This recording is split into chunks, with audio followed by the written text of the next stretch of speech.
But it's interesting to look at the way the French tried to get a foothold in the what is now the United States, and they were actually quite successful for a long time in the South, but also in the Midwest and in what is now Canada.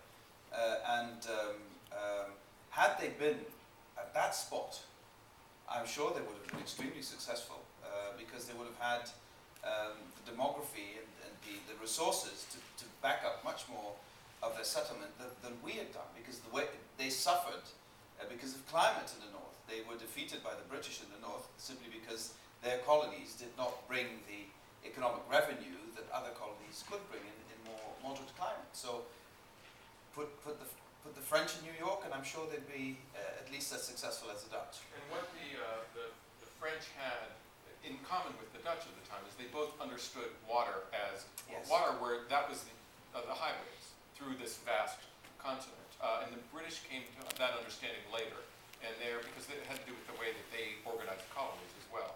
But the Dutch understood, as I had said earlier, the connection of these water routes and how that ultimately gave you access to the interior, and the French had already been doing it.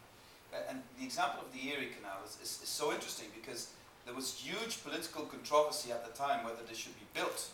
And nobody wanted to put so much money into something, build up a deficit, think about our children. You shouldn't spend too much today. And they did. I mean, it was as FDR avant la lettre in a way, because once this waterway was built, the Midwest was opened to trade and economic development.